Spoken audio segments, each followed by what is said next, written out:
বেসরকারি বিশ্ববিদ্যালয়ের প্রতি যে একটা গুপ্ত হত্যার মিশন চালু হয়েছে এবং ছাত্রলীগ কিন্তু তাদের একটা ভিডিও কল ভাইরাল হয়েছে। তারা কিন্তু প্রকাশ্যে বলেছে যে বেসরকারি বিশ্ববিদ্যালয়ের ছাত্রদেরকে ধরে ধরে হত্যা করার জন্য।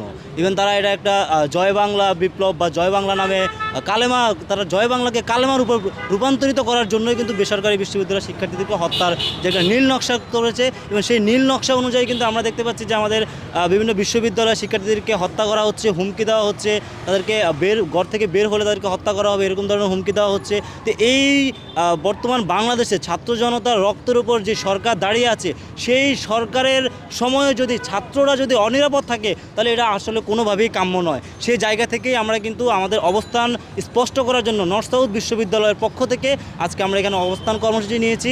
যে বর্তমান আমাদের যে স্বরাষ্ট্র উপদেষ্টা রয়েছে, এই স্বরাষ্ট্র উপদেষ্টা অতি দ্রুত যদি এই সমস্যার সমাধান না করে এবং অপরাধীদের গ্রেপ্তার না করে, তাহলে ছাত্র সমাজ রাজপথে পুনরায় নামতে বাধ্য হবে। এবং স্বরাষ্ট্র উপদেষ্টার এটা মনে রাখা উচিত, যদি ছাত্র সমাজ রাজপথে নামে তাহলে কিন্তু এর পরিণতি কী হতে পারে এটা তারা গত জুলাই বিপ্লবে তারা এটা দেখেছে। সুতরাং আমি তাকে মনে করে দিতে চাই, অতি দ্রুত আমাদের ছাত্র ভাইদের নিরাপত্তা নিশ্চিত করুন, অতি দ্রুত।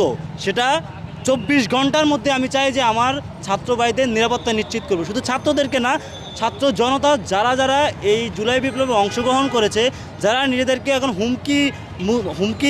হুমকির মধ্যে রয়েছে, ছাত্রলীগ বা অন্যান্য সন্ত্রাসী গোষ্ঠী দ্বারা, তারা প্রত্যেকে যেন নিরাপদ বোধ মনে করে এমন পরিস্থিতি দৃশ্যমানভাবে যেন ফুটিয়ে তুলতে পারে, সেই আহ্বান আমি বর্তমান স্বরাষ্ট্র উপদেষ্টার নিকট জানাই। স্বরাষ্ট্র উপদেষ্টার নিকট আমাদের আজকে বিকেলে একটি প্রোগ্রাম আছে, সেখানে আমরা সম্মিলিত বেসরকারি বিশ্ববিদ্যালয় সকল বিশ্ববিদ্যালয় মিলে আমরা একটি প্রেস কনফারেন্স করব। আমাদের কিছু দাবি দেওয়া আছে, দাবি দেওয়া উপস্থাপন করব। যদি আমাদের দাবি দেওয়া মানা না হয় তাহলে আমরা ঢাকার রাজপথ বন্ধ করে দিব। আমরা ঢাকায় ব্লকেট কর্মসূচির মতো কঠিন কর্মসূচির দিকে যেতে বাধ্য হব।